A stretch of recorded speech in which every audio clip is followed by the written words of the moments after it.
오늘 말씀은 사사 기드온이 미디안 군대를 물리치기 위해서 300용사를 선택하는 그런 과정이 담겨져 있는 말씀입니다. 아니, 더 정확하게 표현하면 하나님께서 기드온에게 명하셔서 미디안 군대를 상대할 300명의 사람들을 선택하는 과정이 담겨져 있는 말씀입니다. 성도 여러분, 이것은 굉장히 중요한 그 문제입니다. 기드온이 하는 것이냐, 아니면 하나님께서 하는 것이냐, 사람이 하는 것이냐, 하나님께서 주관하시는 것이냐 라고 하는 것은 굉장히 중요한 문제입니다. 그렇기 때문에 우리가 성경을 읽으면서 이것은 사람이 하는 것인지 아니면 하나님께서 하시는 것인지 우린 그것을 분명히 살펴서 성경을 읽을 수 있어야지만 합니다. 구약 성경에 보면 이스라엘 백성들이 전쟁을 많이 합니다. 전쟁의 이야기가 많이 나옵니다.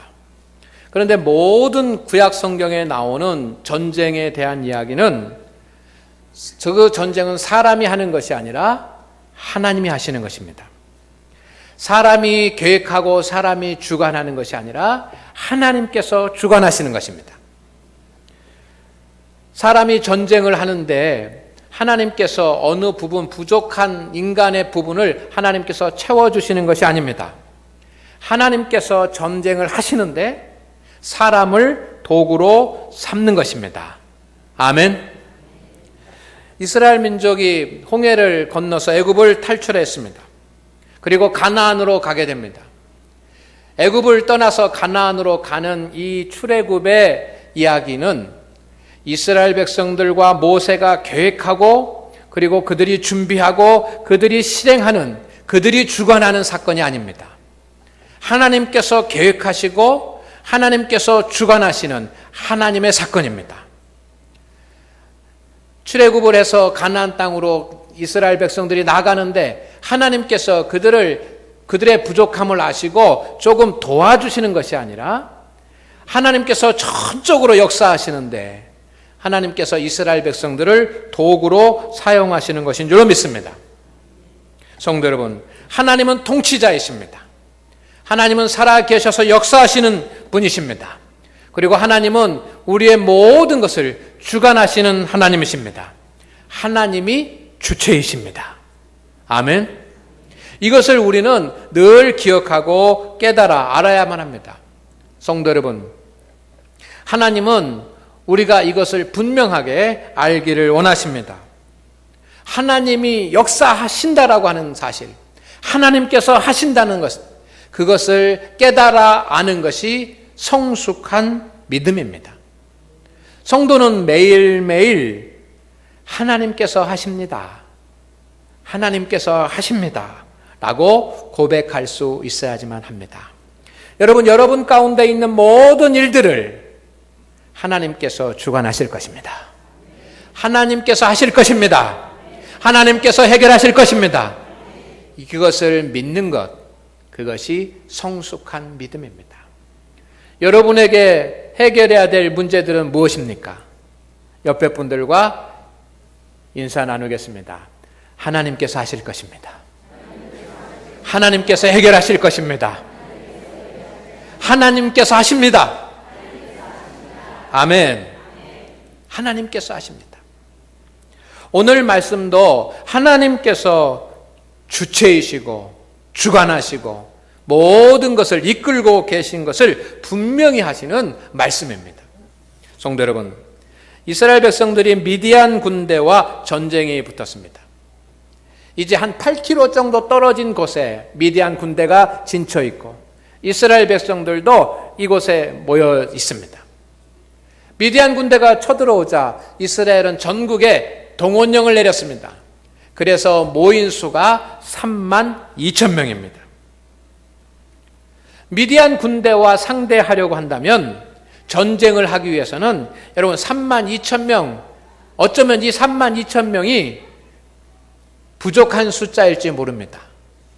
전쟁에서 승리하려고 한다고 한다면 그 군인의 수가 많으면 많을수록 좋은 겁니다. 3만 2천 명이 아니라 4만 2천 명, 4만 2천 명이 아니라 32만 명 이렇게 모여들어야 전쟁에서 미디안 군대를 가볍게 이기지 않겠습니까? 이것이 우리의 생각이고 우리의 판단입니다. 많을수록 좋습니다. 그런데 하나님께서는 기드온에게 명령하셨습니다. 두려움에 떨고 있는 사람들을 돌려보내라. 3만 2천 명이 모였는데 마음속에 전쟁 나가기가 두려운 사람은 떠나가라 하고 기드온이 얘기했더니 2만 2천 명이 돌아갔습니다. 그리고 10,000명이 남았습니다.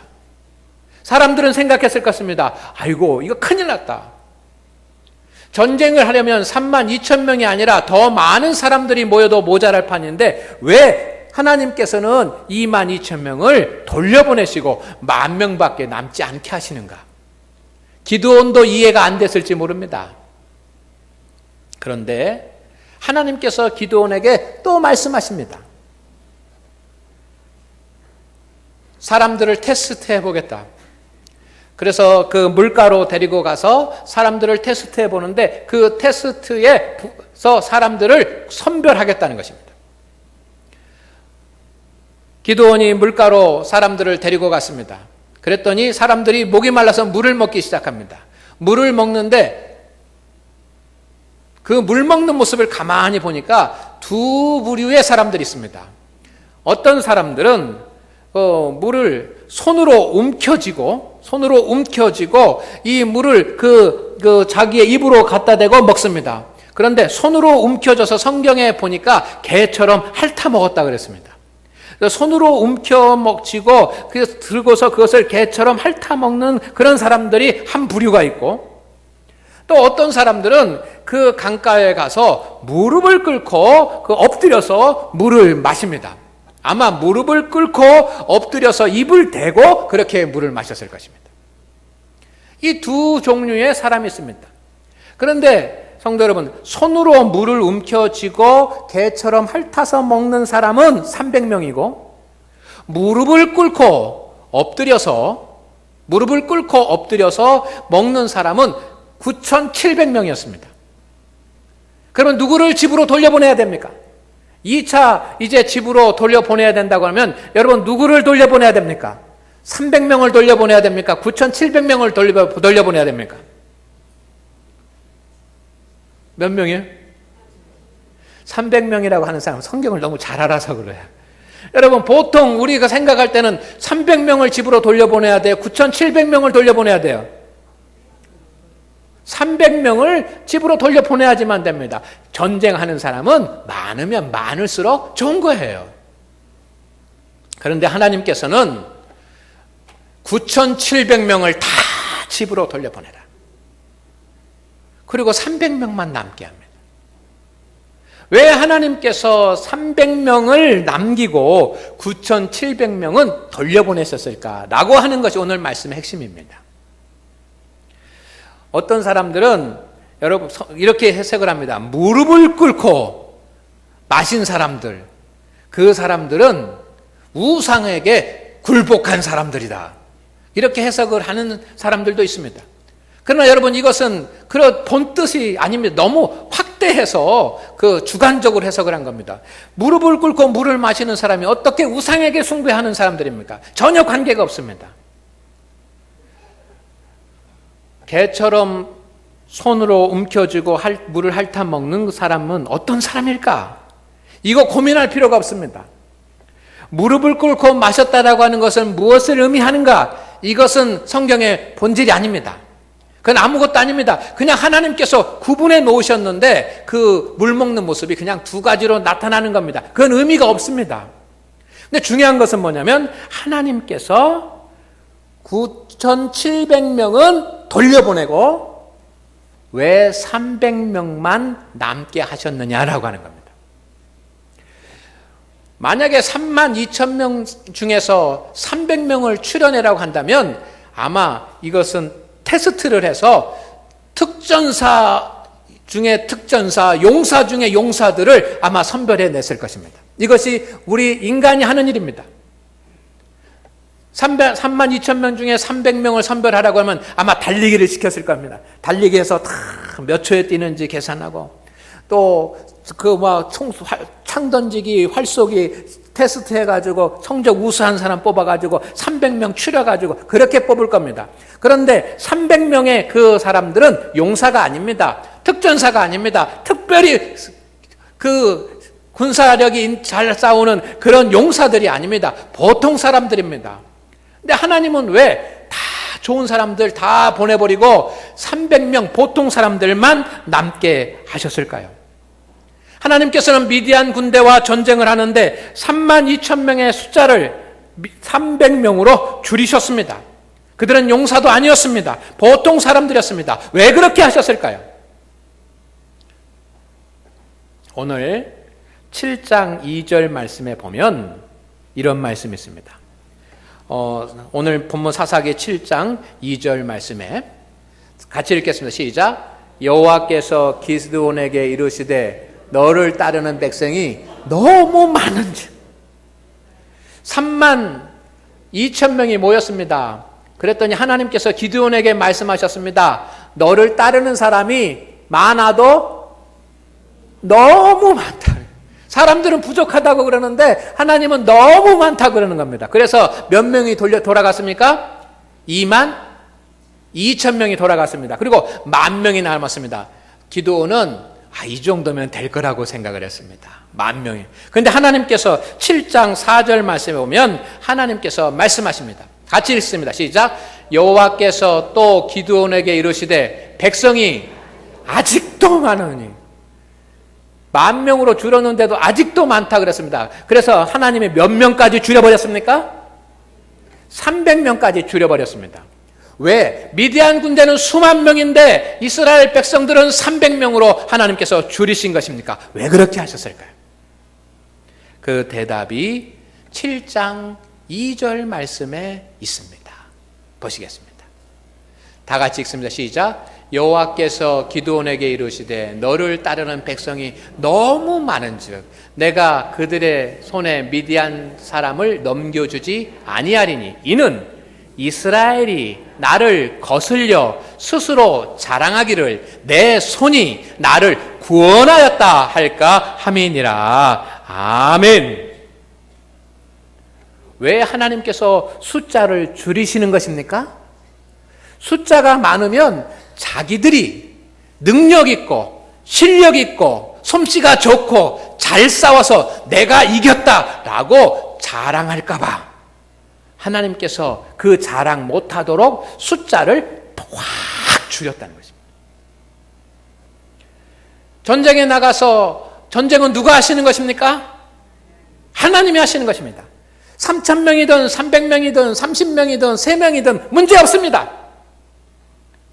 눈으로 보이는 숫자가 무의미합니다. 누가 하시는 것이기 때문입니까? 하나님이 하시는 것이기 때문입니다. 그런데 사람들은 숫자가 많으면 하나님께서 하셨다라고 하는 것을 망각을 해버리고 자기들이 했다라고 생각한다는 것입니다. 그래서 하나님이 300명으로 줄였습니다. 300명은 하나님이 하셨다라고 할 수밖에 없는 숫자인 것입니다. 아멘. 300명은 하나님이 하셨다라고 인정할 수밖에 없는 그런 숫자였습니다. 하나님은 그것을 원하시는 것입니다. 하나님의 역사를 믿으십시오. 하나님께서 하십니다. 하나님께서 해결해 주실 줄로 믿습니다. 하나님의 역사를 믿는 사람은 그가 온전히 하나님을 의지합니다. 300명의 사람들이 뽑혔습니다. 그들은 특수부대원도 아닙니다. 훈련을 최고로 받은 그런 용사들도 아닙니다. 그런데 300명을 하나님께서 미디안과 맞붙는 전쟁터에 보내셨습니다. 여러분, 그들의 기분이 어떨까요? 그들의 기분이, 야, 우리 300명이면 3만 명 감당할 수 있어 라고 자신만만했겠습니까? 사사기 7장을 계속 읽어나가면 그들이 미디안 군대와 싸우러 가는데 무장을 합니다. 어떻게 무장을 하냐면 한 손에는 나팔을 듭니다. 그리고 한 손에는 빈 항아리를 듭니다. 그리고 그 빈 항아리 속에는 횃불을 켜서 감춥니다. 여러분, 이건 전쟁하는 사람이 아닙니다. 전쟁하는 사람은 한 손에는 칼을 들고 한 손에는 창을 들고 그렇게 나가야지만 됩니다. 그런데 그들은 한 손에는 나팔을 들고 한 손에는 항아리 속에 횃불 집어넣어가지고 지금 수가 3만 명이 아니라 300명이 수만 명이 모여있는 사람들 앞에 나가는 것입니다. 이들의 기분이 어땠을까요? 우리가 이길 수 있다라고 자신만만했겠습니까? 작전을 하나님께서 알려주셨습니다. 그 작전은 뭡니까? 미디안 군대와 나갈 때 미디안 군대는 창으로 또 대포로 칼, 화살, 활로 이런 중무기로 그렇게 무장을 하고 있는데 이스라엘 백성들의 작전은 300명 나가서 어떻게 작전 나팔을 불고 그리고 항아리를 깨뜨려서 횃불을 들고 칼과 창을 드는 것이 아닙니다. 나팔을 불고 횃불을 들고 그리고 여호와를 위하라, 기드온을 위하라 라고 하는 것이 그들의 작전입니다. 여러분, 이 300명의 사람들이 미디안 군대 앞에서 그런 모습으로 섰다고 한다면 이 300명의 사람들의 마음이 어떻겠습니까? 우리가 이길 수 있다라고 하는 그런 확신을 갖기보다는 이거 큰일 났구나. 큰일 났구나. 우리의 방법과 우리의 수단으로 할 수 없구나. 그러면서 어떻게 했습니까? 하나님이 역사하셔야만 되겠습니다. 하나님께서 역사하여 주시옵소서. 하나님께 맡깁니다. 그들이 아마 목숨을 걸고 하나님 앞에 나와서 하나님을 의지하며 하나님 앞에 맡겼을 것입니다. 그것입니다. 하나님이 원하시는 것이 그것입니다. 그들은 하나님을 의지할 수밖에 없었습니다. 그럴 수밖에 없지 않았겠습니까? 총도 칼도 활도 들지 않고 횃불 들고 나팔 들고 그리고 300명이 나가는데 여러분 무슨 자신감으로 나갑니까? 하나님을 의지하는 그 믿음으로밖에 나갈 수 없는데 그들이 믿음으로 하나님을 의지하는 믿음으로 미디안 군대에 달려나갈 때 하나님께서 미디안 군대를 초토화시키죠. 이기게 하신 줄로 믿습니다. 하나님께서 하시는 것입니다. 하나님은 성도가 온전히 하나님을 의지할 때까지 때로는 저와 여러분을 낮추시고 작게 만드실 때가 있다는 것을 믿으시기를 바랍니다. 왜 자꾸 내 숫자가 줄어들지? 왜 내가 점점 더 약해지지? 내가 왜 점점 더 연약해지지? 내가 점점 물질이 줄어들지? 내가 점점 더 왜 사업이 안 되지? 내가 점점 더 왜 직장 생활이 어렵지? 여러분 그렇게 생각하지 마십시오. 하나님께서 32,000명을 300명으로 줄이시는 것처럼 하나님을 온전히 의지할 수 있도록 기다리시는 하나님의 사인일지도 모른다는 사실을 여러분이 깨닫기를 주의 이름으로 축원을 드립니다. 하나님은 하나님의 사람이 하나님을 온전히 의지할 때 역사하십니다. 하나님의 사람이 온전히 하나님을 의지하는 그 순간이 하나님께서 역사하시는 타이밍입니다. 다윗이 사무엘로부터 기름 부음을 받았습니다. 청년의 때에 기름 부음을 받았습니다. 사무엘 선지자로부터 기름 부음을 받았다는 것은 왕이 되었다라는 것입니다. 그런데 다윗 왕이 왕위로 올라간 것은 그로부터 오랜 세월이 지난 뒤에 왕이 될 수 있었습니다.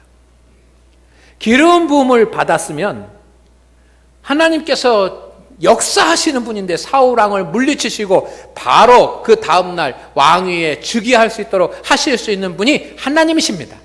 이것이 인간적인 생각입니다. 그런데 하나님은 그렇게 하지 않으셨습니다. 오히려 사울 왕으로부터 도망을 가게 만들고 수년 동안 도피 생활을 하게 합니다. 왜 그랬을까? 왜 다윗 왕을 오히려 하나님께서 곤란하게 만드셨을까?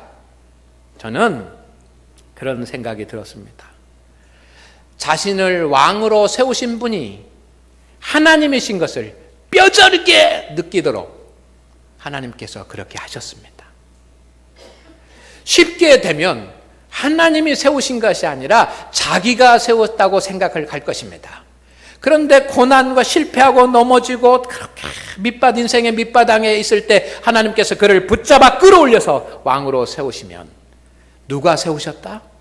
하나님이 세우셨다라고 하는 사실을 그가 왕의 직을 감당하는 평생 동안 그 마음속에 뼈저리게 느끼도록 하나님께서 그렇게 다윗에게 고난을 가져다 주셨다라고 저는 그렇게 생각을 합니다. 하나님께서 목사로 세우시고 장로님으로, 권사님으로, 집사님으로 세우셨습니다. 여러분, 하나님께서 세우신 것을 뼈저리게 날마다 알아가기를 주의 이름으로 축원을 드립니다. 하나님께서 지금까지 여러분을 인도하셨다라고 하는 것을 뼈저리게 알아가는 성도들이 되시기를 주의 이름으로 축원을 드립니다. 하나님은 하나님을 의지할 때를 기다리십니다. 직분을 가지고 사명을 감당한 우리 성도 여러분, 하나님은 여러분이 하나님을 철저하게 의지할 때를 기다리고 계십니다. 십자가를 지고 가시는 성도님들이 있습니까? 물질 때문에, 자녀들 때문에, 사업 때문에, 여러 가지 인생의 일들 때문에 무거운 십자가를 지고 가는 성도님들이 계십니까? 성도 여러분, 하나님은 하나님의 사람들이 하나님을 철저하게 의지해서 하나님만이 나의 구원자가 되시고 하나님만이 하실 수 있고 하나님만이 해결하실 수 있다라고 하는 그런 고백을 기다리고 계신다는 사실을 알기를 주의 이름으로 축원을 드립니다. 하나님께서 하실 것입니다. 우리의 모든 일을 주관하시는 분은 하나님이십니다. 성도 여러분, 하나님께서 하신다라고 하는 것을 아는 사람은 내 눈앞에 있는 환경 때문에 절망하지 않습니다. 가나안 땅을 정탐했던 12명의 사람들이 있습니다. 그런데 10사람은 절망하고 돌아왔습니다. 눈으로 보이는 환경이 너무나 어렵게 보였습니다. 그들에게는 강한 군대와 군사력이 있었습니다. 그래서 그들은 절망하고 돌아왔습니다. 여러분, 하나님께서 하신다는 사실을 알지 못했기 때문입니다. 그러나 하나님께서 가나안 땅을 주실 것이라고 믿었던 2명의 정탐꾼은 가나안 땅에 있는 군사들이 강하고 힘이 있어도 그들은 절망하지 않았습니다. 환경 때문에 절망하지 않습니다. 하나님께서 하실 것이라고 믿는 사람들은 주변 환경 때문에, 지금 내게 형편 때문에 절망하지 않습니다. 하나님께서 하실 것이라고 믿는 사람은 자신의 능력 때문에 두려워하지 않습니다. 자신의 형편 때문에 두려워하지 않습니다. 요셉이 아버지로부터 사랑만 받았습니다. 요셉은 손에다가 물 한번 묻혀보지 않은 사람입니다. 요셉은 채색 옷만 입고 있었습니다. 그런 소년이 팔려갔습니다. 노예가 됐습니다. 종이 됐습니다. 그는 지금부터 해보지 않은 막리를 시작을 했습니다. 그런데 요셉은 자신의 형편 때문에 두려워하지 않았습니다. 자신의 능력 때문에 두려워하지 않았습니다. 해보지 않는 일 때문에 염려하지 않았습니다. 왜? 하나님이 하실 것을 믿었기 때문입니다. 하나님께서 해결하실 것을 믿었기 때문입니다. 하나님께서 하실 것을 아는 성도는 미래 때문에 근심하지 않습니다. 내일 일을 염려하지 말라라고 하는 주님의 말씀 그대로 살아갑니다. 오늘 하나님 앞에 예배하는 우리 성도 여러분, 하나님께서 직장과 결혼과 시험과 사업과 건강의 길들을 여시고 해결하실 것을 믿으십시오. 하나님, 여러분의 인생을 여러분이 사는 것이 아닙니다. 하나님이 이끌어 가시는 것입니다. 그리고 우리는 하나님의 쓰임을 받을 뿐입니다. 하나님께서 하실 일을 기대하시기를 주의 이름으로 축원을 드립니다. 하나님께서 여러분에게 역사하실 것입니다. 하나님 필요로 하는 것은, 하나님께서 필요로 하는 것은 하나님만이 하실 수 있다라고 내가 주님 앞에 고백하는 그 믿음을 드리는 것입니다. 그런 믿음을 주님 앞에 드림으로 승리하는 인생을 사는 복된 성도들 되시기를 주의 이름으로 축원을 드립니다. 기도합니다. 하나님 함께 하사 우리 모든 성도들에게 은총을 더하여 주시옵소서. 은혜를 덧입혀 주시옵소서. 하나님께서 하신 줄로 믿습니다. 하나님께서 하실 줄로 믿습니다. 하나님께서 해결하실 것을 믿습니다. 우리 모든 성도들의 직장과 결혼, 시험, 사업 모든 일들을 주님께서 해결하여 주시옵소서. 그러나 32,000명의 군인들을 300명으로 줄이시는 하나님의 뜻을 우리가 알게 하옵소서. 예수님의 이름으로 기도드리옵나이다. 아멘.